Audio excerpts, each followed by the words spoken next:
Good afternoon, everybody. Hope lunch was a nice break from the morning. Just wanted to start by acknowledging the traditional owners of the land that we meet on the land of the Wurundjeri Boonwurrung people of the Kulin Nation. On behalf of GWU, we want to pay our respects to their elders past, present and emerging. We also wish to acknowledge and pay respect to any First Nations people that are joining us today. In addition, I also want to acknowledge that First Nations people have played an important role and continue to play an important role within the Australian labour movement. Aboriginal land and sovereignty was never ceded. This always was and always will be Aboriginal land. So good afternoon. My name is Morgan Little. Welcome to What Unionism Adds to Your Workplace. I thought I would start by introducing the other GWU members in the room. First off, we have David Haidon beside me. We have Tom Rowie joining us from Professional Australia. I practiced and I got the name right. Yes! Maze is here as well, and I know there are some others. If anybody is comfortable, please feel free to pop your hand up. Yep. Mitch Hawthorne from GW Sydney. Awesome, thanks Mitch. GWU, yeah. Yeah, GWU. Yeah. Awesome, thanks Richard. All right, so... and Tom. Sorry. And Tom. Tom from GW in Canberra. Thank you, Tom. So just a little bit of housekeeping before we go too much further. First off, this isn't so much a talk as it is a workshop and a discussion. So at any point during the session, feel free to interrupt with any questions. If you want more information or to clarify something, that's the vibe we're going for this afternoon. And do you want to speak about the house rules? Yeah, so we have a couple of house rules. One of the concepts that we're going to put forward is called Chatham House Rules. So people here may want to discuss their individual employment situation, and they'll either to use it as an example to phrase a question or that sort of stuff. So what we want to ask people is that that if you're tweeting about this or if you're from the media, that you don't identify anyone. And so you're allowed to talk about what's being talked about, but we just ask that if you're on Twitter or you're part of the media, that you don't identify anyone without their permission. Do you understand that bit, or? Yeah. Yeah. So if there are, the other thing is that while this talk is focused on workers' experiences, if you are a boss, you are more than welcome to be here. This is a safe space for bosses. But the best thing you can do if you are an employer in this space is to listen to the experience of the workers, because this is focused on worker experience and it's a place to sort of learn and grow together. Yeah, should we dive into it? Yeah. All right. So this afternoon we're going to talk about a couple of things. Do you want to... Yeah. So first off, just do a very quick intro history of unions and unions in Australia, and then move into more what unions do, and then we'll then place that in the context of games workers. And then that will sort of hopefully turn into a big discussion about the industry and about what we can do to make it better. So, first off, I press the button and nothing happens. Uh-oh.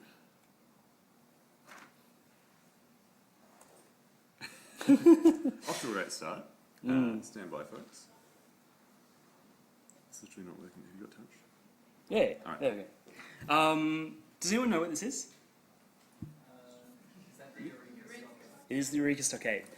So the Eureka Stockade, a lot of people consider is one of the first union meetings of people in Australia. For those who don't know, in the 1850s, the government tried to enforce work permits on the people in the goldfields, and 12,000 workers on the goldfields stood together and raised the Eureka flag and pledged their allegiance to that, and to start to do things for themselves and for the workers and all that sort of stuff. So that's sort of the beginnings of the union movement here in Australia. Sort of fast forwarding a little bit to obviously a lot of things that happened over the years with unions, but sort of fast forwarding to what's happening now. So here, so these are two of the unions that sort of sit in the games workers sort of space that are active right now. So as you can see, there's the Media Entertainment Arts Alliance. So that's the union that I work for. we're the union that represents like journalists and actors and theatre workers, film and TV, and under that sort of arts and entertainment umbrella, games workers as well.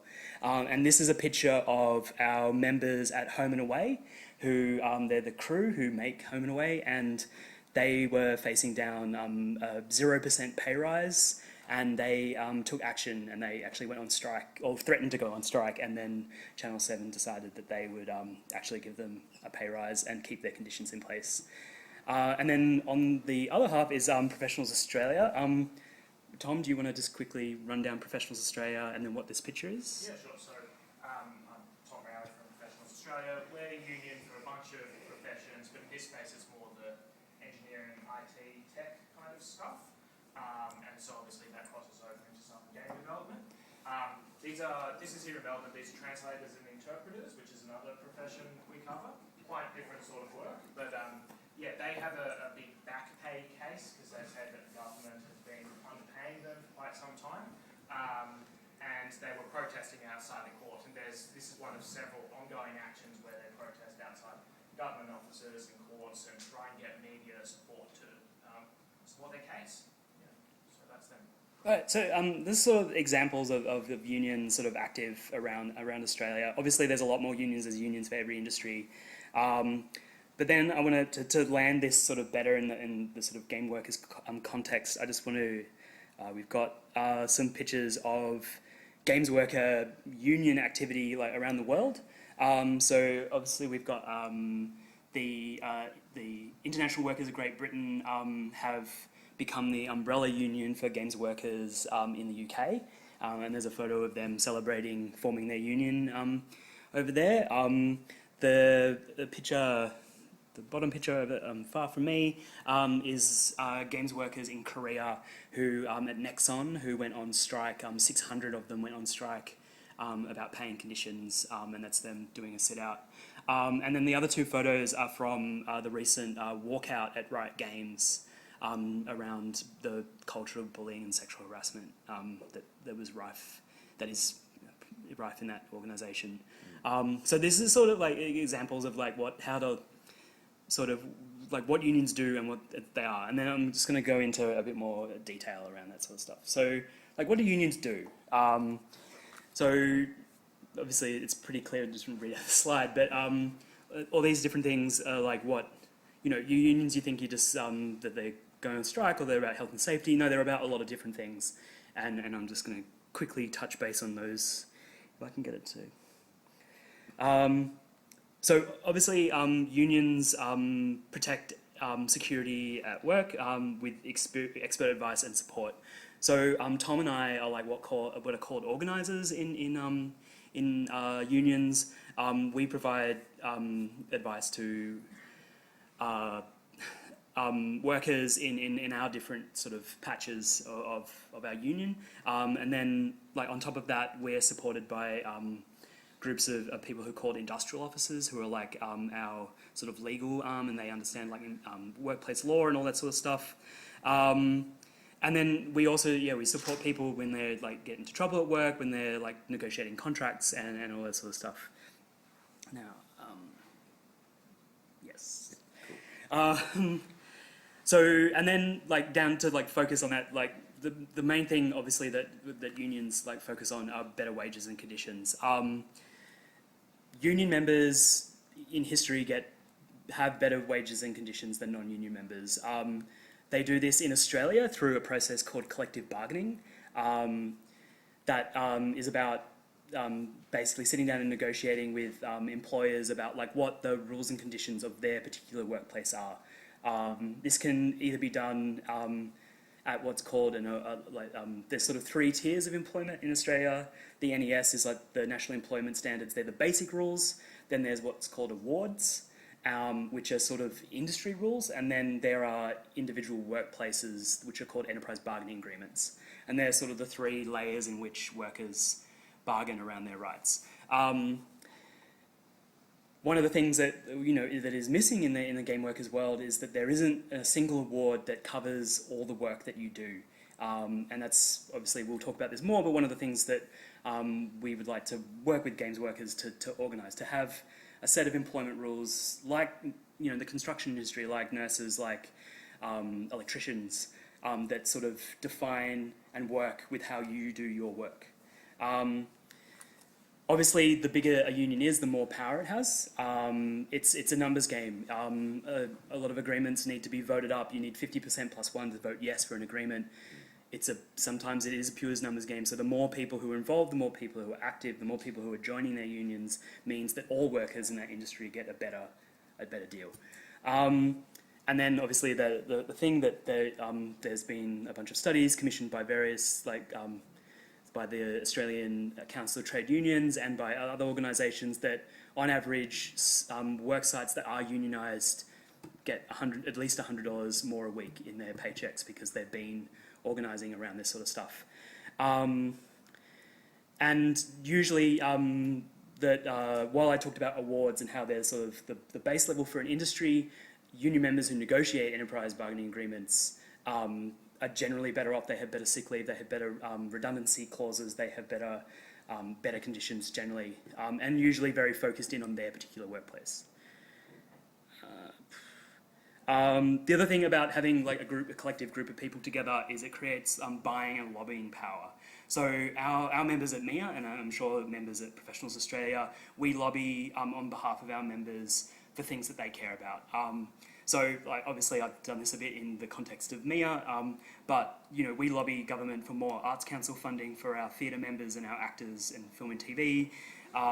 We bargain around wanting Australian content laws, about press freedom for our journalist members, and then more broadly on sort of progressive issues, we campaign around marriage equality and climate change. And basically, because the union is its members, we actively campaign on the issues that our members want us to campaign, and these are the things that they want us to campaign on. Also, another thing is that the unions, we're 15,000 strong, we're able to broker insurance that is specific to the members in our industry, along with other things like help on home loans and car hire and all the different things that that you could be using both in your work life and in your general life as well, by the sheer fact of the size of our organisation and being able to do that sort of thing.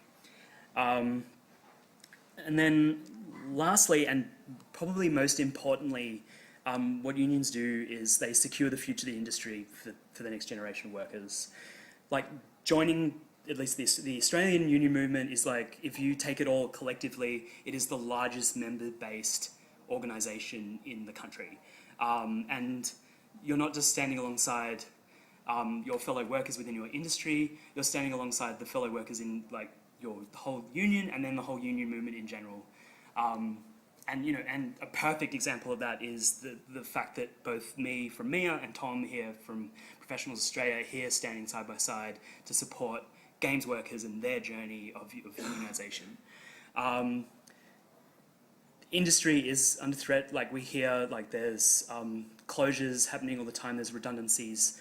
There's rife bullying, sexual harassment. There's low paying conditions. Like this is a new industry and an industry that's looking towards the future, and we want to make sure that there is a future, that it is sustainable, that we stop getting people burning out and all that sort of stuff. So, and we do that across all of our industries that we work in. So now, some of you may have seen this. We released this yesterday, I think, or the day before.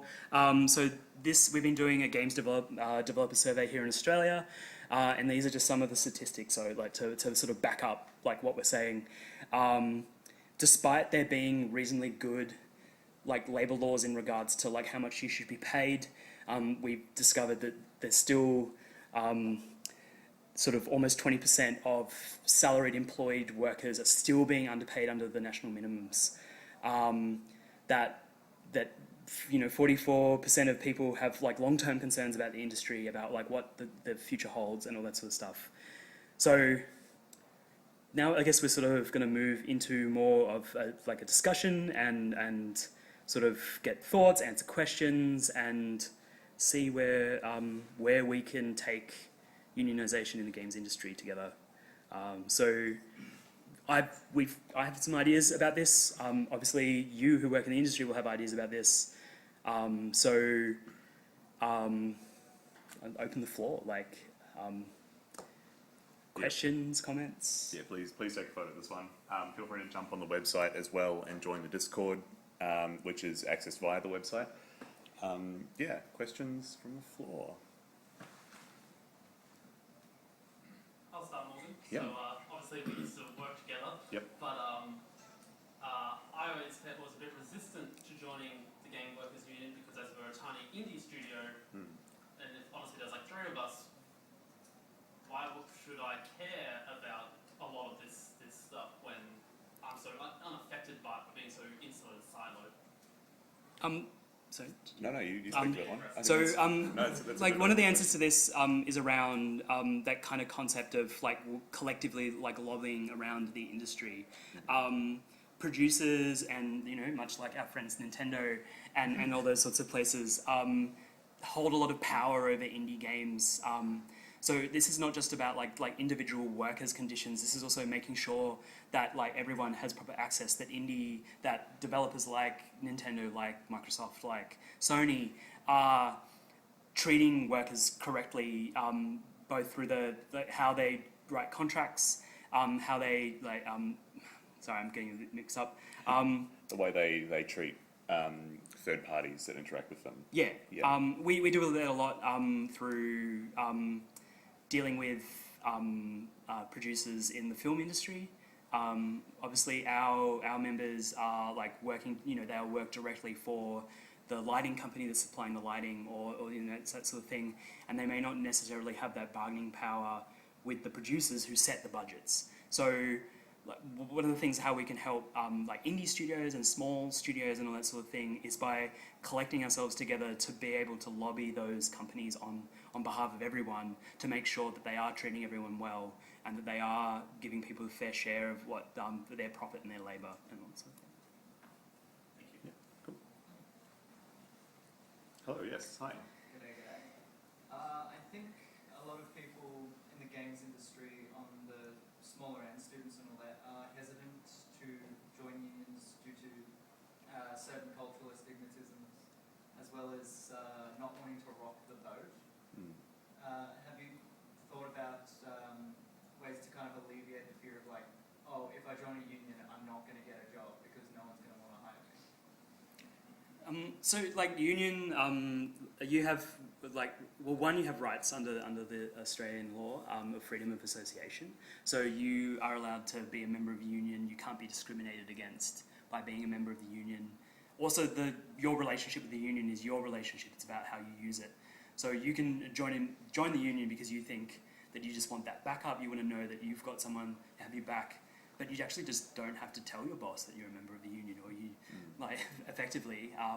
And so being able to participate in that way, and also like being part of like bigger unions like PA and like MIA, we have and will like take bosses to court when they try to unfairly punish our members for being union, and we've had a recent case with Penguin Random House where we've had to do that. So it's about having that collective strength to stand with you when you want to take that fight. But the thing with like a fledgling industry and a fledgling union is that being able to everyone needs to stand together. Like we all, I think the reason that you all come here today is because you're interested in this sort of thing. And like this is the start of a union, like this room of people, this is the start of a union, like in a way. And like so you have the backup of every single person in this room, plus the ongoing effect of everyone else outside of this.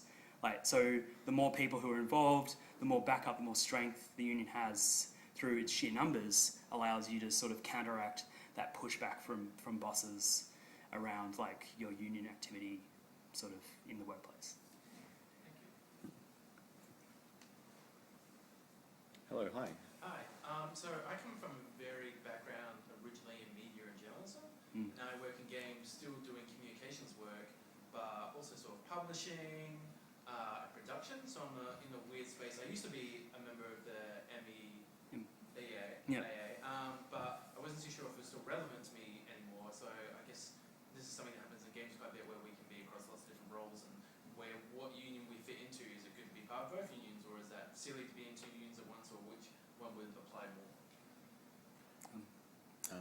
I'm a member of 2 unions. Like I'm a member of MIA, obviously. That's where I'm from. I'm a theatre person. I actually used to work here at the convention centre. That's where I came from. But I'm also a member of the Union for Union Workers.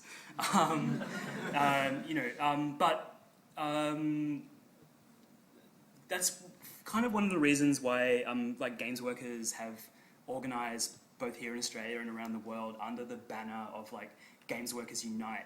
And then, like in the UK, in that photo that I showed you, and now in Ireland, and what has existed in France and other places around the world, is that, and unions in general, like, we need to organise collectively in industry. And so we need to be able to include everyone in that industry. Like the sites that I do, like, one of the sites I look after is the Arts Centre. I represent everyone at the Arts Centre, no matter what they do. So while we're the theatre union, we represent everyone who works in the theatre industry, like allied and not. So yes, you should be a member of MIA because we work with community managers, we work with marketing people, publishing, all that sort of stuff. So yeah, and if that's something we're getting from workers is like that we should be accommodating you. Like you shouldn't feel that you can't fit somewhere. No, we should be making room for everyone.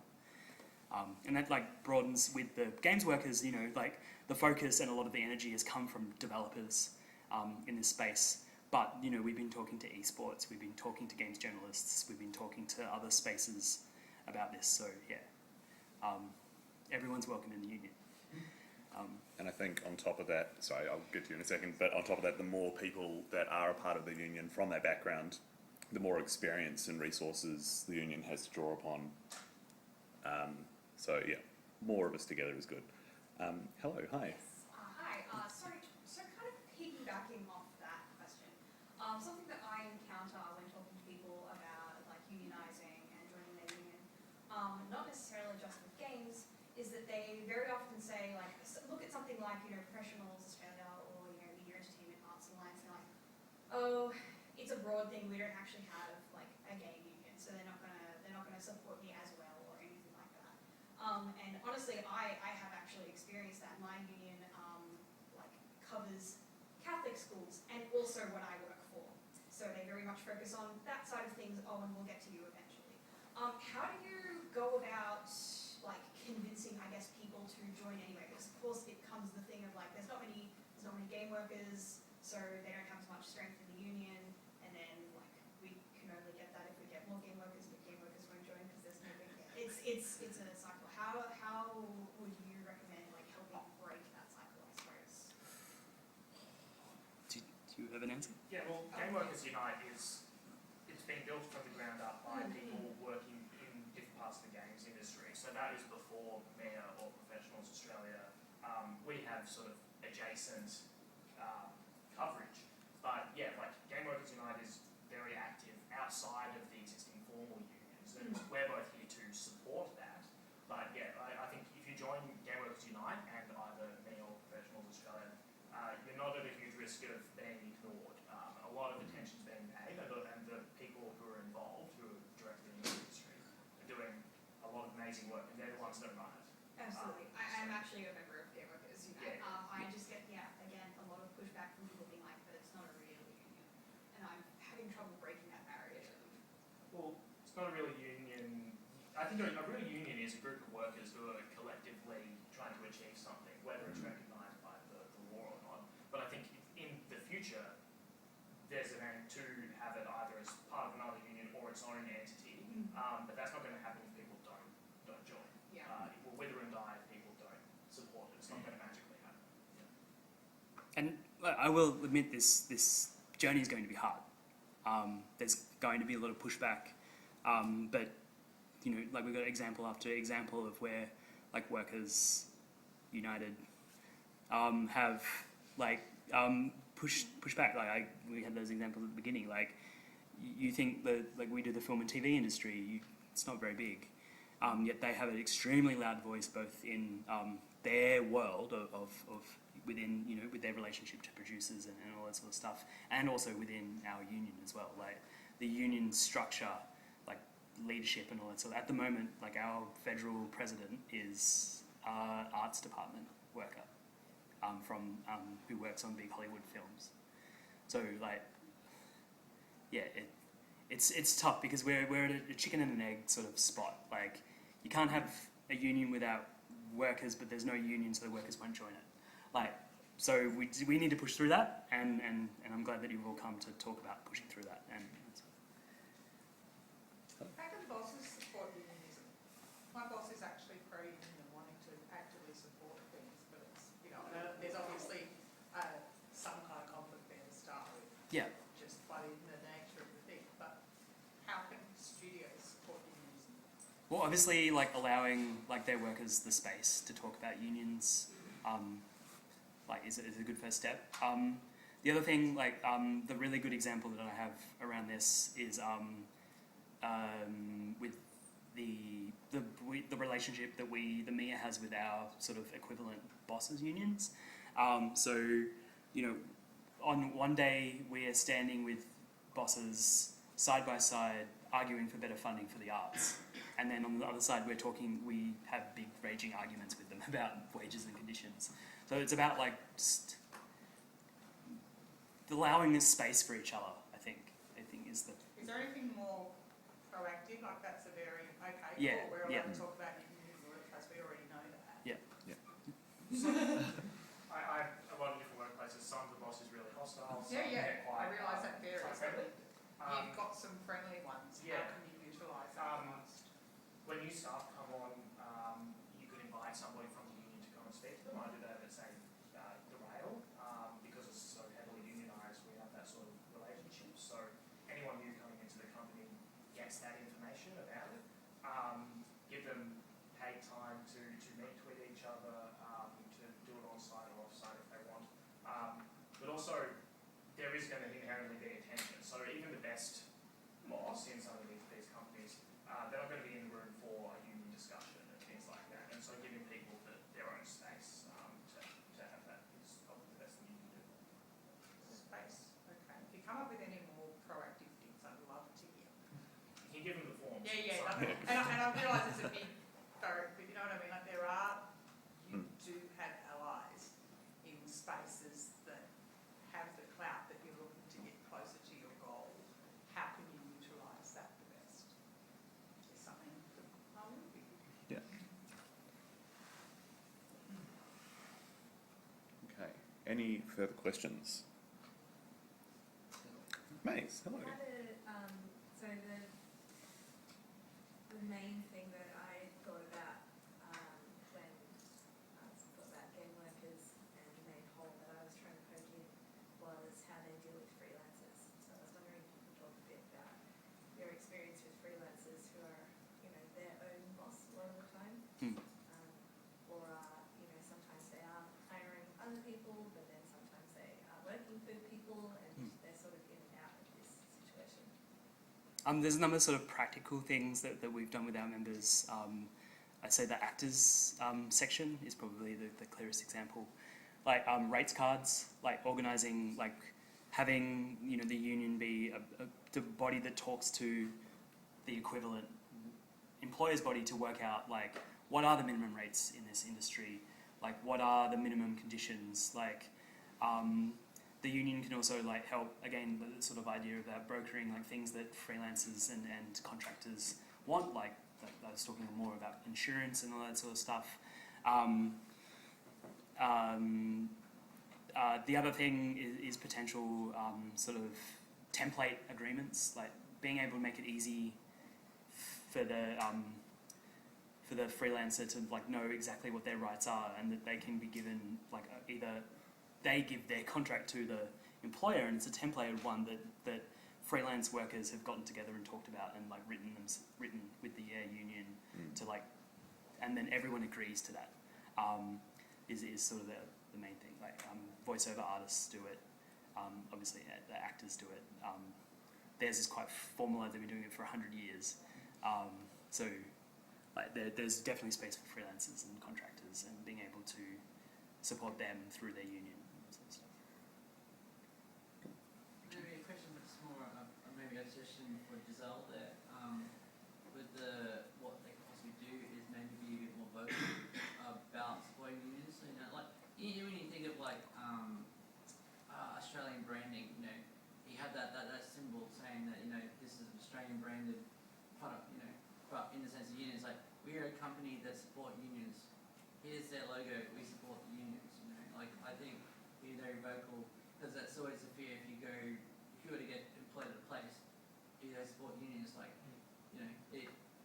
know that before you actually go to a place? Like, is this place a place that will support if I want to? Which is something that Gamework is working towards, is like certification. Yeah, like, 'cause that's a great idea, but for us, I just go, I support unions, like you need somebody, as you say, to certify to say, yeah, the unions think you support us So too. a lot of unions Because already, otherwise everyone will say, yeah, I totally support you. Hand on heart. a lot of unions already have that process in place, and Gamework is figuring that as well. Yeah, like we could potentially do like, I know I'm bringing up the SDA, which I think shittiest of the shittiest, but like even just like for retailers, like I remember back as a kid, just like getting a job, they would have the application form for the union, like the SDA. Like we could potentially, that could be an option. Like you offer like if you're like an artist, join the MEAA, or like if you're a developer, you can join Professionals Australia. Even just that, that's just like from a worker's point of view, that becomes like, oh, okay, so they're cool. And so but in say a longer term, Yeah. feel free to tell me to shut up. That's fine. You know, you look at your goal at the moment is to get GWU as a union. If you start now saying join the MEAA and join this, is that going to make it harder in the longer term to get or do they all just swap, or do they end up paying 4 different union fees? Or I'm just looking at the longer plan. Yeah. I think it makes it easier because people are in the union, and whatever model happens in the future, we'll figure out that transition when we get to it. But we need people to be in the union now to build that. I think if you want something really concrete to have the best unionised, certified sort of workplaces, to have an enterprise bargaining agreement, which is negotiated between you and the workforce, and then that's the fairest possible process to try and achieve a fair workplace. And then you can have a clause in there that says, you know, we encourage people to be in the union, we support it. So you can initiate that process as an employer. Yeah, the enterprise bargaining agreement is a huge one that allow bosses to show their support, but it's not a territorial like, oh, everyone join GWU, or you know, it's not. No, but it's you know, like I have an interest in ones. getting a critical mass in game developers specifically rather than someone else. So you know, it's just you don't want to be discouraging that. It's just it seems like just like a kind of a technicality at the moment because GW is not a formal recognised union. It's just the way to get around. Yeah, no, it's just a pipeline. Yeah. The other thing, like if we get to a point and you know, like are you sort of like do people join PA or do people join MEA? Is that what you're sort of talking about? No, like, and that's all right. I understand what you're saying here. The unions are a critical mass. They all work together, so like almost just doesn't matter which one you join. I've been on one side of the enterprise bargaining table with 6 other unions, so Yeah. they're all on the same side. Sometimes it can be a bit complicated, but that's just how it works. So if people join a union, it doesn't really matter which it is, that's far better than not being unionised. And if you're paralysed because you can't make that choice, just close your eyes and pick one. Seriously, like, enjoy it. Yeah. And coming in it from the other direction, like one of the big things that the philosophy around like Games Workers Unite and the movement, like internationally, is around obviously unions like have made mistakes in the past about unionising new industry and all that sort of stuff, and the philosophy, well, definitely of MEA and Professionals Australia is like, you tell us what the best fit is. Like we're willing to accommodate what the workers want. We're like, workers are the union. That's what that's how it needs to happen. Hi there.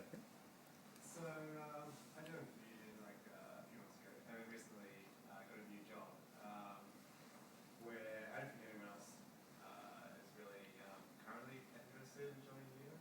What are some tips on like, I guess, how to start a conversation? Or How to radicalise your workplace. But I mean, at my previous work, we had a lot of issues with like not being paid on time, not being paid the correct amount, and so we all got a bit pissed off about that, and it was kind of obvious, like, well, if we were in a union, then that could help with that.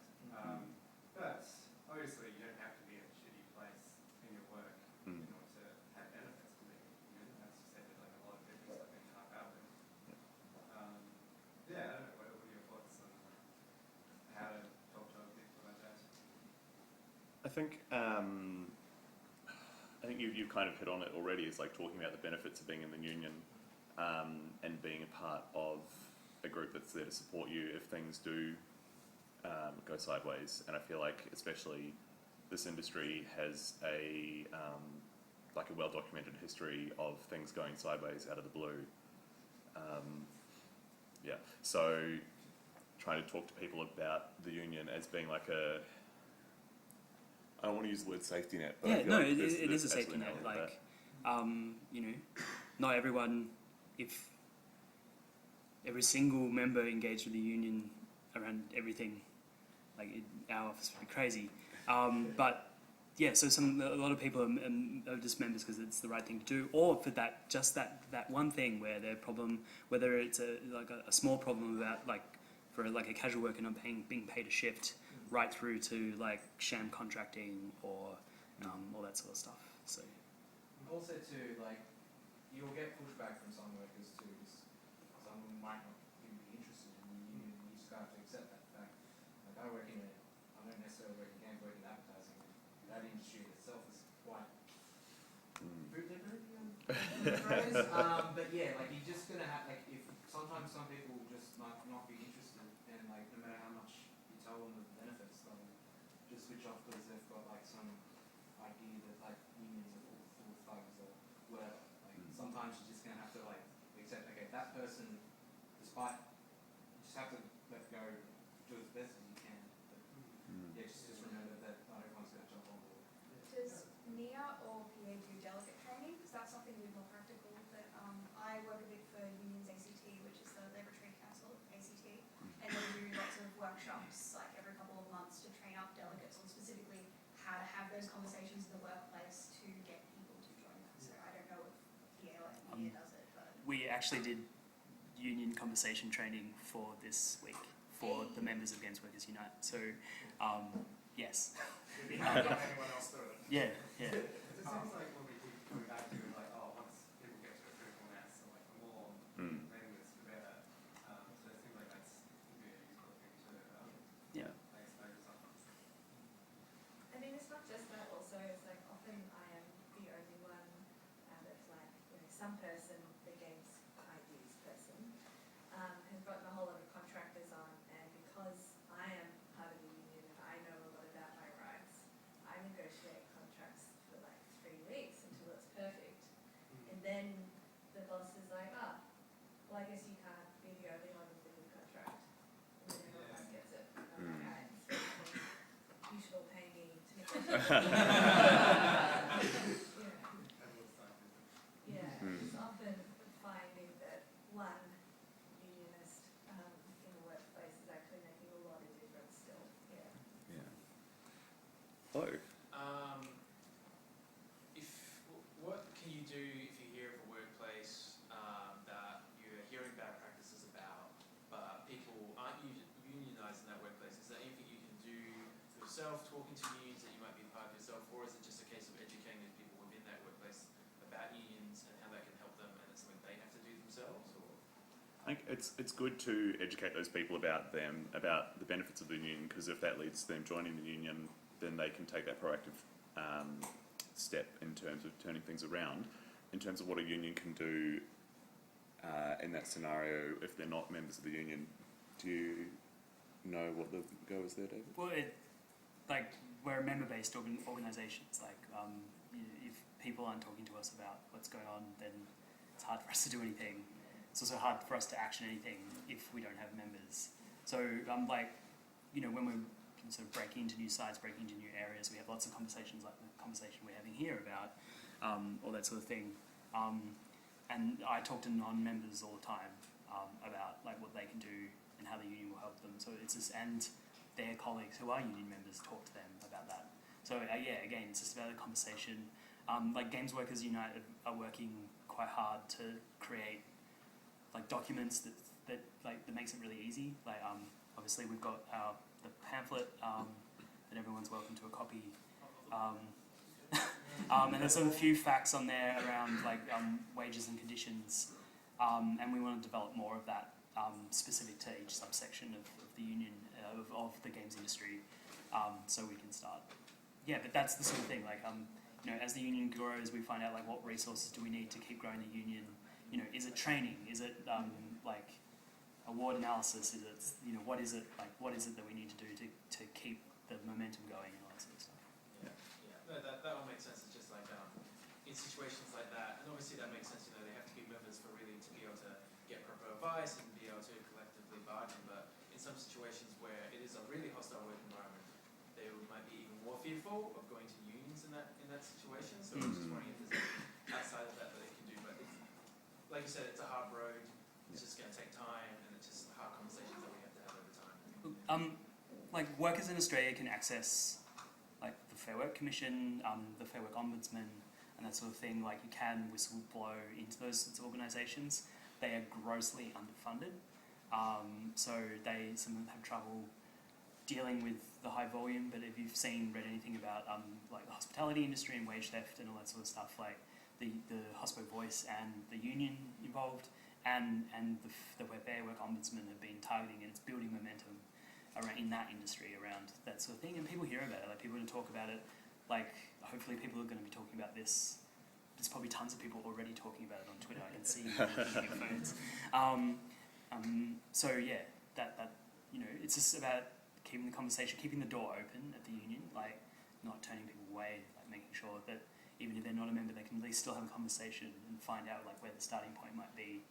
I know it really sucks to work in like a really terrible conditions and you don't know what to do. It's a terrible feeling. So like, and it's scary to speak up, but it's about like making sure that we're continually to empower each other to speak up and just making sure that space is there. Hi there. Yeah, so I think one of the things that... With Unix, so one... Sorry. Yeah, so one of the things that we're benefiting, and I know a lot of devs over in WA in particular, where like, we haven't got that pre-established industry, and there's a lot of people that are just incredibly interested in unionisation, but you're basically building from the ground up, right? And so like, at the moment, I've got a team together, and we're trying to essentially write our own contract agreement between each other that like we agree to from the ground up, with like unionisation in mind, like what's fair and equitable for all of us. But the big issue that we have is like, you know, we have a very limited amount of funding. It's not like we can go to a lawyer. And even if we do, most lawyers want to not make it fair and equitable. They want it to be all to the benefit of a business. And it's like the biggest headache in the world. Start colour. Yeah, that's we were looking at like a joint venture structure, right? Like, so we're all still contractors. We all basically have equal rights. The joint venture basically establishes like we all are equal in that respect. But even then, going to a lawyer and saying to them, we want this kind of thing, the two lawyers that I've spoken to have basically been like, well, I don't want to represent the entire joint venture. I want to represent you so that I can act in your best interests. It's like, that's not what I want. So having like a resource like that where we can access, like, as really small indies or like startup indies to have help, you know, establishing those contracts for like co-ops and sort of thing would be so incredibly useful. Yeah, absolutely. I think we have some people involved who are good at contract kind of review, and that is something that as a collective we are already starting to do. So you can join GW and we can begin that process as well. And like it's contract analysis and negotiation is like the bread and butter of our industrial team. Like they're doing it all the time, and it wouldn't take much to educate them on like getting them to think about it in that sort of co-op sense as well.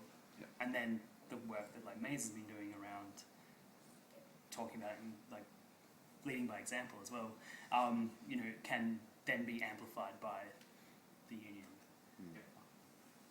Hi there, you're next. Yeah, you touched upon before, like going to Fair Work. So I was wondering if you could expand upon about how a union could help you go to Fair Work, and what's the difference between a union and Fair Work, and what kind of things do you look at? So obviously, the Fair Work Commission is the sort of arbitrator of industrial relations law here in Australia.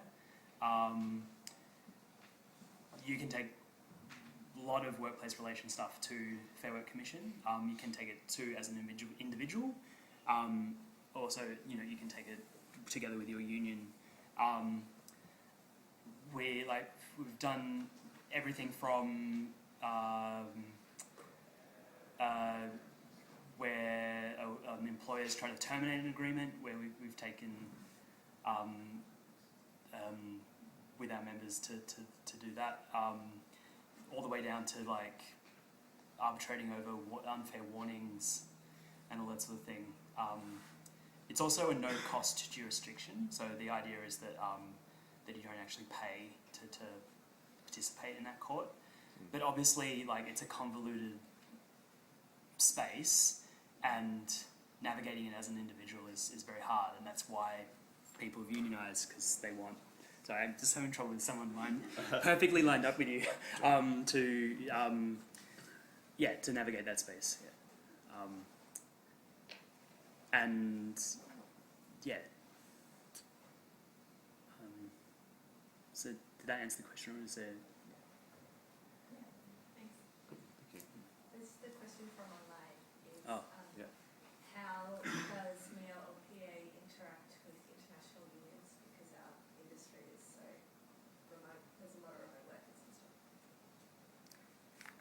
We all have equivalents, like I know Equity exists in New Zealand for like Well, actors. And it's actually also MIA. MIA is an international union. We also cover actors in New Zealand. Obviously there's unions all around the world.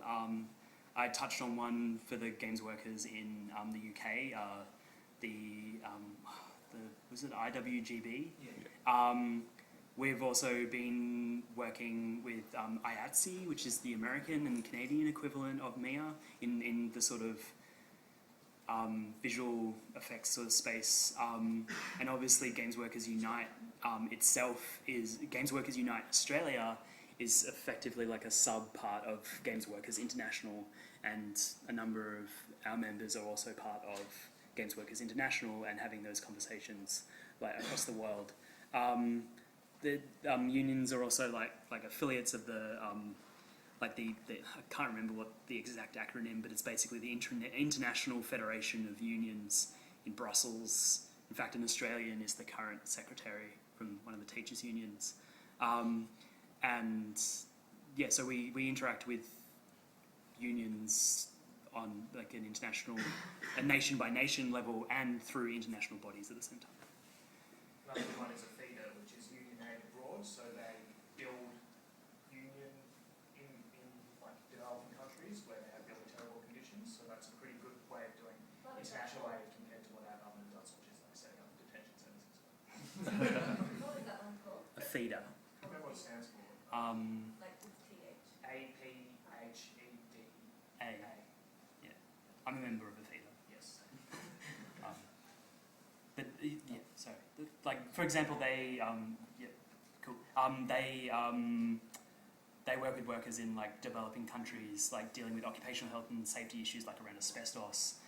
They're helping form unions in places where the governments are anti-union, and in the Asia Pacific region. Can we get a button? Sorry. A button, the Game Workers Unite button. Are you giving? Oh, yes. Yeah. Come and see us at the end. Forms as well. Yes. We also have a sign-up sheet going around, so you can join our mailing list. And participate in the Discord if you like to participate in Discords. Yes. That's sort of, sorry, just to come to Tom's question just a sec. So you put your arm down, I know you're next. One other thing, about the space that we live and work in now is very digital, and there's a lot going on in the digital space, like that is a boon for organising. Like it allows like workers all over the country to talk to each other and support each other, through the internet and all that sort of stuff. So it's not just about a group of workers coming into a room and doing stuff. It's about we can also organise online, like organise through Facebook groups, through Discords, Slacks, all that sort of stuff. So this thing, a union isn't a group of people in a room like voting. It's also like online and all that sort of stuff. And it's one of the big sort of strength and challenges of the 21st century in union organising. We typically have like a national union Discord chat Once a month. Once a month. Yeah. And then different branches will have like face-to-face kind of meetings as well. Like Sydney has one typically once a month at Professionals Australia. I'm not too sure what Melbourne or the other branches do. But So that's probably a perfect way to segue into just wrapping everything up, because I think we're getting the wrap ups and like how do you participate next? So yeah, obviously the sign up sheet that's going around. We'll then send everyone an invite to the Discord, and so you can participate in that way. And as Mitch has mentioned, Sydney have a face-to-face meetup once a month. Melbourne have a face-to-face meetup once a month. And we're starting, at those, members who are in the other cities around Australia. We're happy to support you in having your own Games Workers, Game Worker Unite Australia meetings. And yeah, so I guess that concludes our talk and discussion. Thank you very much. Yeah, thank you.